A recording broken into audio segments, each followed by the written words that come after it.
नमस्कार, मैं हूं करमवीर और आप देख रहे हैं देश और दुनिया। हमारे साथ हैं वरिष्ठ पत्रकार अफरोज रजवी सर। सर बहुत बहुत स्वागत है। चंद लाइनें हैं जी। कि वो जाल छोड़ दिया, वो जी। जाल छोड़ दिया, हर वो मलाल छोड़ दिया। वो जाल छोड़ दिया, हर वो मलाल छोड़ दिया। जिंदगी की नोक झोंक को हमने फिलहाल छोड़ दिया। वाह। छोड़ा जमाने को तो छूटा ये जहां हमसे। देखते ही देखते हमने ये साल छोड़ दिया। वाह। वाह। न रखी स्याही कलम और ना वो सफ़े कागज। ना रखी स्याही कलम, ना वो सफ़े कागज। बदलती दास्ता को हमने लिखना छोड़ दिया। क्या कहें। अब सर, आज प्रधानमंत्री मोदी जी महामानव हमारे, जी। उन्होंने मन की बात की। पूरा जी। देश दुनिया घूमे, बताए कि अयोध्या जी। में पताका लहराया। हम्म। और वो ऑपरेशन सिंदूर, मणिपुर का एक जिक्र किया, एक लड़के का। हम्म। लेकिन मणिपुर हिंसा का जिक्र नहीं किया। हम्म। दूसरी तरफ देश भर में सर, हम्म। 25 दिसंबर क्रिसमस डे के दिन हम्म। तकरीबन 100 से ज़्यादा बड़ी घटनाएं घटी हम्म। ईसाइयों के साथ। और तकरीबन ये सारे वो स्टेट थे जो भाजपा शासित थे। किसी भी मुख्यमंत्री ने कोई कार्रवाई या कोई माफी मांगना या खेद व्यक्त करना मुनासिब नहीं समझा। जबकि प्रधानमंत्री खुद चर्च गए थे हम्म। और हम वो कहते हैं सबका साथ, सबका विकास, सबका विश्वास। और देश में अगर अल्पसंख्यकों की बात करें हम्म। तो ईसाई सबसे बड़े अल्पसंख्यक हैं, 1.4% है पूरे देश में टोटल। और आप तो वरिष्ठ पत्रकार रहे हैं, बड़े बड़े अखबार में काम किया है। हम लोग के पास सबसे ज्यादा सिफारिश जो आती है वो इन्हीं ईसाई मिशनरी स्कूलों में एडमिशन के लिए आती है। तब यही जो जय श्री राम का झंडा लेके घूम रहे हैं जो सिंधु परिषद और बजरंग दल के लोग, मुझे याद आया कि सेंट फ्रांसिस और लामार्ट में एडमिशन कराने के लिए हमारे पास भी फोन आता है, आपके पास भी आता होगा। हम्म। और ये इन्हीं तथाकथित हिंदुओं के फोन होते हैं। या हॉस्पिटल की अगर आप देख लीजिए तो सरकारी हॉस्पिटल से बेटर आपको मिशनरी हॉस्पिटल मिले, उस पर लोग भरोसा करते हैं। जब इन्हें अपने बच्चों को एजुकेशन देनी होती है या हेल्थ प्रोवाइड कराना होता है तब तो इन्हें वो नहीं दिखते हैं ईसा मसीह, कि वो अलग है। लेकिन जब वो खलियर बैठे हैं, क्योंकि हिंदुस्तान में किसी के पास काम धाम है नहीं, नौकरी चाकरी है नहीं, तो खलियर है तो लगा दिया जाता है कि चलो जय श्री राम करो। क्या कहेंगे सर? अब देखिए, ये तो मुट्ठी भर लोग हैं, जी। चुटकी भर लोग हैं जो ऐसा करते हैं। और वो, ये सही बात है कि जब ऐसा होता है तो फिर वो, जैसे कोई एक मुसलमान पकड़ लिया गया हाँ। किसी दहशतगर्दी या हम्म। उसके वाक़े में या कहीं भी कोई हम्म। ऐसा मामला, तो पूरे आज भी एक आतंकवाद हुआ से है, एक प्रथा को मारा गया जोड़ है। दिया जाता है हम्म। उसको। अब इसी तरीके से क्रिसमस पर जब कोई प्रोग्राम कहीं हो रहा है, अ, तुलसी दिवस यीशु मनाने, को मनाने रामचरित के लिए, मानस उनके पढ़े। जन्मदिन मनाने के लिए क्रिसमस का प्रोग्राम चल रहा है, वहाँ पर कुछ लोगों ने जा कर के तोड़ फोड़ या कुछ ऐसा भजन कीर्तन या हम्म। कुछ जो खबरों से पता चला कि ऐसा हम्म। हुआ, तो वो बहुत ही शर्मनाक, बहुत अफसोसनाक है। इसलिए अफसोसनाक है जी। कि आपका जब धर्म इतना विशाल है, जी। इतना बड़ा है, जी। तो उसमें सबको अवसर मिलना चाहिए। हम्म। और पूरी दुनिया में ये है कि हम किसी भी देश में जाके अपनी धार्मिक आज़ादी से कोई भी अपना प्रोग्राम कर कर सकते सकते हैं। हैं, जी। बशर्ते कि उस देश का कोई नियम कानून ऐसा ना हो जिससे उसको हम्म। नुकसान पहुंचे, तो वो हम कर सकते हैं। तो हम्म। अगर यहाँ ईसाई इतने बड़े बड़े अपने चर्च बनाए हुए हैं, जी। कैथेड्रल चर्च है, हम्म। सेंट फ्रांसिस चर्च है, हम्म।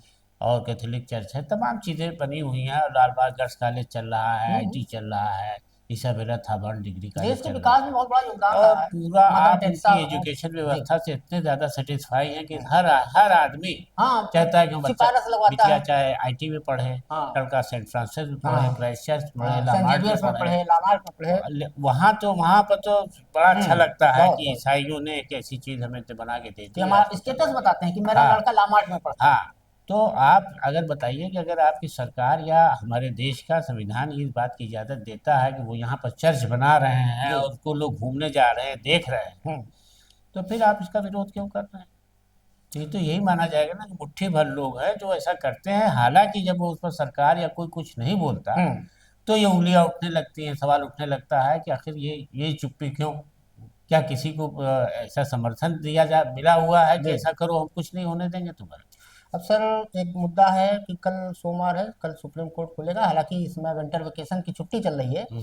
लेकिन ये मुद्दा इतना गंभीर इसलिए है कि विंटर वेकेशन में सीजीआई ने स्वतः संज्ञान लिया है, 3 जजों की पीठ बनाई है और ये मामला जुड़ा है अरावली पहाड़ी से। जी। चीफ जस्टिस सूर्यकांत, जे के महेश्वरी और एजी मसीह की बेंच कल सोमवार को जी। विंटर वेकेशन की छुट्टी में भी स्वतः संज्ञान लेगी कि जो सरकार ने एक 100 मीटर का एक नया, खाली अपने मित्रों को लाभ देने के लिए, कि जो 100 मीटर तक के पहाड़ है हम्म। अरावली के, उन्हें पहाड़ नहीं माना जाएगा। तो हमारे ख्याल से सर उत्तराखंड के जो पहाड़ हैं वो 100 मीटर के भी नहीं है, तो उन्हें टीला माना जाएगा। और सरकार इतना मतलब आतुर है खनन के लिए कि मतलब क्या मिले अडानी जी को, अंबानी जी को दे दिया जाए जैसे तैसे। अगर ये अरावली की पहाड़ियां जो 100 मीटर की हैं, अगर इन्हें खत्म कर दिया जाएगा, खनन के लिए खोल दिया जाएगा, तो शायद हमारे महामानव को बड़ी खुशी होगी। उसका एक रीजन देते सर, आप तो गए होंगे, अरब बहुत इतराता है अपने ऊपर कि सबसे बड़ा रेगिस्तान या तो आपका अफ्रीका में है, सहारा का थार, या फिर अरब के पास है। तो महामानव की अगर कृपा रही तो कुछ दिन में दिल्ली, हरियाणा ये भी रेगिस्तान हो जाएंगे, सबसे बड़ा रेगिस्तान हमारे पास होगा। बस फर्क सिर्फ इतना होगा कि यार अरबियों के पास ऊंट और तेल है, हमारे पास घोड़े खच्चर गधे हैं और तेल नहीं है, पानी तो मिलता नहीं है, 20 रुपये लीटर है। क्या कहेंगे सर? सब देखिए ऐसा है कि अरावली का मामला तो वाकई में इस वक्त जो है जी पूरे देश में छाया हुआ है कि पहाड़ को जो उसकी प्रकृति के एक सौंदर्य है और जो हमारा खनिज है उससे जी मिल रहा है देश के अंदर, जी जो वो है वो सब खत्म हो जाएगी। हम्म, लेकिन दिक्कत ये है कि हमारे भारत की सरकार जो है, केंद्र सरकार जो है, जी वो हर बार ये कहती है कि देश का विकास हो रहा है। नहीं, हर तो देश काम का देश के विकास, विकास के, हाँ, जो जनता चुप हो जाती है तो कि भाई देश का देश का विकास विकास इसी में है। तभी है जब डबल ए का विकास होगा। अडानी जी और अंबानी वही देश है। हाँ, तो अब जब ये कि विपक्ष उस पर उंगली उठाना शुरू करता है जी कि इस विकास के आड़ में ये हो रहा है, जी डबल ए को फायदा पहुंचाया जा रहा हम्म, है, डबल ए कहा गया ना हाँ कि डबल ए। डबल ए को फायदा उस पे भी पहुंचाया एक जा रहा मीडिया में बीच में हिरन जोशी साहब जब थे पीएमओ में, तो एक बाकायदा नोटिस हम लोग को जारी हुई थी कि आप डबल ए का यूज नहीं करेंगे। हाँ, ये भी एक नोटिस जारी हुई थी हम लोगों को। है। तो अब ये है कि ये बहुत संगीन मामला है। अब देखिए सुप्रीम कोर्ट ने भी इस पर अपना अ, एक तरह निर्देश जारी किया कि नहीं नहीं और ऐसा कल नहीं इस पर होना सुनवाई चाहिए। भी। हाँ, और वो अब स्वतः संज्ञान फिर लेगा। लेकिन देखिए क्या होता है कि लेकिन देश में जो वैसे नेचर और उसको बनाए रखने के लिए जो उस तरीके के लोग हैं हम्म, कार्यकर्ता, और पूरा विपक्ष इसमें लगा हुआ है कि ऐसा ना होने पाए देश की जो। राजस्थान गुजरात तक खत्म हो जाएगा, सब हो जाएगा हाँ, रेगिस्तान, दिल्ली तो हो देखिए जाएगा। अब क्या कहा जाए कि बहरहाल अब प्रधानमंत्री है तो मुमकिन है, हम्म मोदी जी है तो हम्म मुमकिन है, जब ये नारा ही लगा हुआ है तो हम्म। उसमें क्या कहा जा सकता है, कुछ भी होगा। अब सर कांग्रेस का अधिवेशन राष्ट्रीय चल रहा है। जी। उसने घोषणा की है कि 5 जनवरी से नए साल में पूरे देश भर में वो मनरेगा बचाओ अभियान चलाएंगे।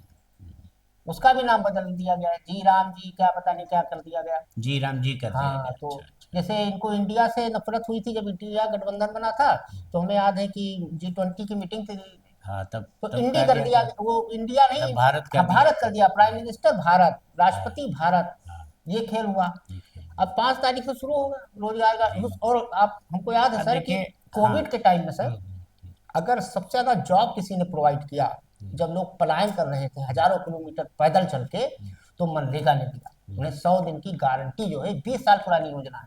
क्या नहीं कहेंगे? नहीं, आप देखिए कि ये जो है गांव में जी छोटे से छोटे इंसान को जी प्रधान किसी भी जगह काम कराता है तो मनरेगा के तहत उसकी मजदूरी तय है, जी उसका काम तय है, जी और उसको उसके लिए भागना नहीं कहीं जी पड़ता।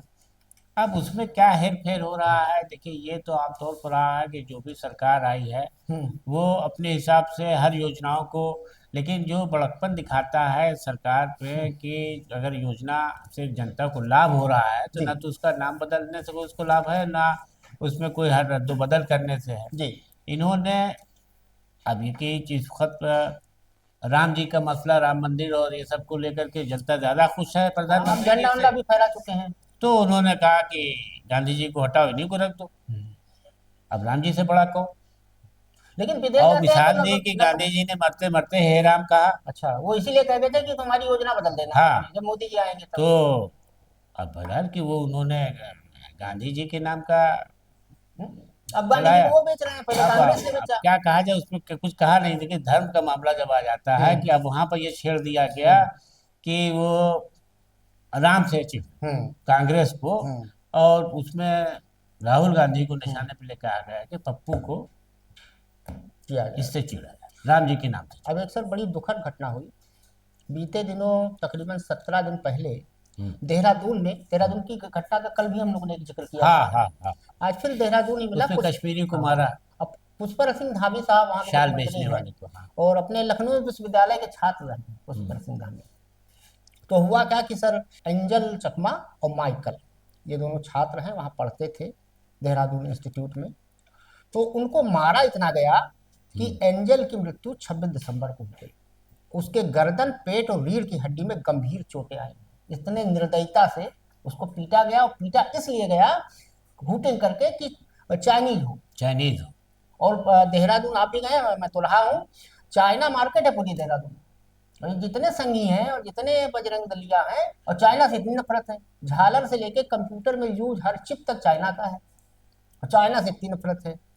सर उसकी मृत्यु हो गई है। इसमें 5 आरोपियों को गिरफ्तार कर लिया है देहरादून पुलिस ने। अविनाश नेगी, सौर राजपूत, सूरज खवास, आयुष बदोनी और सुमित। एक आरोपी फरार है जिसपे 25,000 का इनाम है, संभवतः नेपाल चला गया। क्या कहेंगे सर इस तरह की घटनाओं पर? ये अजीब और गरीब बात है कि जब 2014 में सरकार बनी है, जी तभी से मॉब लिंचिंग का और इसका जो सिलसिला चला, जी, अखलाक को मार डाला गया, हाँ उसको मार डाला गया, इसको कल वहाँ मार हाँ, दिया गया। मीडिया ने भी उसको बहुत हाँ, सुर्खियों में नहीं लिया। तो और ये जनता जो इस तरह के काम में लगे हुए लोग जी हैं, उनको ये लगा कि हमारे इस काम से सरकार हमारे खिलाफ कुछ नहीं करेगी, न कोई बुलडोजर चलेगा जी, और ना हमको जेल जाना है। हम्म, अब आप ये बताइए कि उस लड़के को चीनी बता करके, जबकि वो यहाँ का है, सिक्किम का, कहाँ का है वो, नहीं त्रिपुरा के, और त्रिपुरा का, हाँ, त्रिपुरा उसके सरकार ने फादर, भी नाराजगी जताई है, उसके फादर बीएसएफ में हेड हाँ, कांस्टेबल। कि वो भारतीय हो करके उसको चीनी बता के मार डाला। और आखिर में अगर नॉर्थ ईस्ट का ये स्टेट ना हो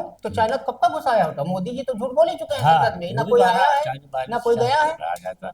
तो अब दिक्कत ये है कि अगर हिंदुस्तान के अंदर कोई अंग्रेज की तरह लग रहा हो, बहुत से गोरे गोरे लोग हैं जो एकदम अंग्रेज लगते हैं, लगता ही नहीं कि, असल में तो जाहिलों की तुम फौज उनको है। मार डालो, ये कह के कि तुम अंग्रेज लगते हो, हमारे देश पे ये तुमने विश्व हिंदू हुकूमत की थी। परिषद जैसे जो तथाकथित लोग हैं, जाहिलों की फौज है, भेड़ है भेड़। तो भेड़ों को खाली आप शुरू कर दीजिए तो तुरंत दौड़ लेती हैं। तो ये लोगों को मुंह लग गया है कि अब जो ना पसंद करो उसको मारो। पता नहीं क्या हो रहा है, क्या सरकार उस पर क्या करती है। अब हालांकि उस पर नहीं, इस पे तो गिरफ्तारी सरकार ने हुई है, हाँ 5 लोगों को वो देखिए गिरफ्तार देखिए किया है पुलिस ने। कानून के आड़ में जब पुलिस फंसने लगती है, हाँ तब फिर वो कि नहीं अगर छोड़ती है अगर किसी अगर को, कोर्ट ने संज्ञान ले लिया कि तुमने क्यों तब नहीं वो इस पर किसी नहीं कार्रवाई की, छोड़ती तो है। सरकार अब साइलेंट मोड पर चली गई, पुलिस फंसती है, हाँ, पुलिस को हो जाएगी सजा, तब वो नहीं वहाँ ऐसो छोड़ती है। फंस जाएगा। तो ऐसो जो है वो जो थाना अध्यक्ष है, इंस्पेक्टर है, वो तो अपनी कार्रवाई करेगा। अब सर उत्तराखंड से वापस आते हैं यूपी, बिल्कुल यही मामला है। कुलदीप सेंगर उन्नाव वाला एक मामला हाँ था, जी। बहुत चर्चित रहा, पूरे देश भर में एक आंदोलन हुआ। निर्भया के बाद अगर सबसे बड़ा कोई आंदोलन हुआ तो उन्नाव रेप केस में हुआ था। और उस समय स्वतः संज्ञान भी लिया, माननीय कोर्ट ने भी लिया, सरकार भी एक्टिव हुई, और कुलदीप सिंह सेंगर 7-8 साल से जेल में है। उसमें कुछ योगदान लखनऊ की मीडिया वालों का भी था। अब सर हुआ क्या, उसमें नया मोड़ आया। हम्म, अब उनकी जो हाई कोर्ट से उनको जमानत मिली है, हम्म, उसमें एक लाइन लिखी गई हम्म, कि लोक प्रतिनिधित्व कानून के अंतर्गत कुलदीप सेंगर नहीं आते हैं। सीबीआई जब सुप्रीम कोर्ट गई तो उसने एक केस का हवाला दिया। सीबीआई का दावा है कि आडवाणी बनाम सीबीआई फैसले में सुप्रीम कोर्ट जो कानूनी सिद्धांत तय कर चुका है, वही सिद्धांत आज कुलदीप सेंगर के मामले में निर्णायक भी साबित हो सकता है। लाल की शेरवानी क्या मतलब? मामला ये था सर, आपको याद होगा सर, सीबीआई कोर्ट लखनऊ में एक उनका चल रहा था राम जन्मभूमि वाला, जिसमें सब आरोपी थे, मंदिर गिराने वाला, ऋतंभरा जी, उमा भारती जी, ये सारे लोग थे। देखिए ये मामला जो है रेप का है, हाँ नहीं, इसमें ये एक चीज था बलात्कार का सर। मामला है। और वो विधायक तब नहीं थे या थे, जो मसला यहाँ फंसा हुआ है वो जी ये है कि तब शायद वो विधायक नहीं थे, जी, लोक हाँ सेवक उस समय नहीं नहीं थे। थे। लेकिन इसमें सुप्रीम कोर्ट ने एक चीज स्पष्ट की थी कि सांसद और विधायक भ्रष्टाचार निवारण अधिनियम के तहत लोक सेवक माने जाएंगे। और सीबीआई का कहना है कि यह सिद्धांत सार्वभौमिक है, क्योंकि सुप्रीम कोर्ट का आर्डर है। तो दोहरे मामले को सर, नहीं, देखिए यहाँ पर तो ये है कि अब भीतर भीतर कोर्ट को कैसे क्या कौन से बिंदु पर राजी कर लिया जाता है। हाँ ये भी सही कहा। जब देखिए वहाँ पर गुजरात वाले में वो जो हाँ महिला थी जिनके साथ, युवती थी जिनके साथ संबंध बन गया, 21 लोगों को माला पहनाया जो गया। हाँ छोड़ साबानो। दिया गया, सजा माफ कर दी गई, जिनको की उम्र कैद की सजा थी। हाँ तो अब ये सेंगर को क्या कहा जाए, हाँ तो 21 लोग छोड़ दिए गए। हाँ ये भी बात सही अभी है। देश में सब कुछ हो रहा है, सब लोग सब देख रहे हैं, लेकिन बहरहाल हिम्मत है उस महिला की, उसकी माँ की, और जो वो कार्यकर्ता है कि उसमें वो कोर्ट लोग ने कहा लगे भी हुए। है स्टेट से कि आप इनको सुरक्षा प्रोवाइड कराइए। हाँ, तो लेकिन बहरहाल ये तो है कि इतनी आसानी से जनता माफ़ भी नहीं करती। हम्म, अब ये अच्छा तो नहीं हुआ है, लेकिन बहरहाल उसमें विवाद खड़ा हो गया है हम्म, कि किस धारा और किस तहत जो है ये सही है और हम्म। किस धारा की किस तहत ये सही तो नहीं है। सुप्रीम कोर्ट उसका निर्णय हाँ। करेगा। अब सर, आज अमेरिकी राष्ट्रपति डोनाल्ड ट्रंप और यूक्रेन के राष्ट्रपति व्लादिमीर जेलेंस्की फ्लोरिडा में मिल रहे हैं। हम्म, और आपको याद होगा ऑपरेशन सिंदूर चल रहा था, नाक में दम कर दिया ट्रंप ताऊ ने, जीना मरना हराम कर दिया। मतलब मोदी जी सो नहीं पा रहे होंगे हम्म, कि मैंने 7 देशों का युद्ध रुकवाया, उसमें एक ये भी था, रसिया और यूक्रेन भी। और अभी तो कुछ हुआ नहीं, आज ही के ऊपर फिर हमला किया है रसिया ने, और आज मीटिंग हो रही है। तो क्या नए साल में उम्मीद की जाए कुछ? ये देखिए, उम्मीद तो हमेशा की जाती है, और ये सिर्फ एक दिखावा और ड्रामा चल रहा है। इनका क्या नाम है? जेलेंस्की और ट्रंप का। हाँ, ट्रम्प का। हम्म, जेलेंस्की तो मोहरा बना हुआ हाँ। है। ये सिर्फ अमेरिकी राष्ट्रपति डोनाल्ड ट्रंप का ड्रामा चल रहा है। हम्म, वो ये चाह रहे थे बहुत दिन से कि हम्म, हमने जितने भी दुनिया में अभी तक दो मुल्कों के बीच लड़ाइयाँ हुई हैं, हम्म, वहाँ हमने समझौता कराया। नोबेल पुरस्कार के चक्कर में थे, वो भी हम्म, दिन निकल गए। हम्म। तो हाँ, परेशान बहुत थे लोग हाँ, उसके लिए। ये युद्ध बहुत भयानक चल रहा था, जी। यूक्रेन में 4 साल से चल रहा है। हम्म, अगर पुतिन समझौता कर लेते तो सारा क्रेडिट हम्म। ट्रंप ले जाते ट्रंप तो कि हमने already- रुकवा दिया। हम्म। तो ये युद्ध इसीलिए नहीं समाप्त हो रहा है कि ट्रंप बीच में कूदे यानी हुए ये हैं। 2 बिल्लियों की लड़ाई है। हाँ, अब इसमें बंदर कौन होता अगर है देखने ट्रंप वाली हट बात जाए है। तो अभी अभी सोवियत संघ जो है, अब वो रूस जो है अपना इनसे समर्थन कर ले, क्योंकि रूस का ही एक हिस्सा है यूक्रेन। हाँ, वो तो जब हाँ, सोवियत रूस हाँ, यूएसएसआर जब होता था टूटा तब था। है सोवियत हाँ। संघ तो ये यूक्रेन उसी का हिस्सा है। और यहाँ पर सिर्फ और सिर्फ ट्रंप की वजह से ये पुतिन जो है वो उनको दिखा रहे हैं ताकत कि तुम रोकवा के दिखलाओ। हम्म, और ये बार बार मीटिंग बुला बुला के ये दुनिया को दिखाना चाहते हम्म, हैं कि देखिए साहब, हम तो शांति के हम्म, पक्षधर हैं और साथ दे रहे थे। जब साथ दे रहे थे तो ये जेलेंस्की हार क्यों रहा है यूक्रेन? हम्म। नुकसान क्यों हो रहे? इतने लोग मारे जा चुके हैं वहाँ पर। जी। तो चलते चलते 2 लाइनें हैं कि तुम बदले तो हम भी कहाँ पुराने से रहे। तुम बदले तो हम भी कहाँ पुराने से रहे, तुम आने से रहे और हम अब बुलाने से रहे। तो वाह आज वाह, के लिए इतना ही। क्या धन्यवाद।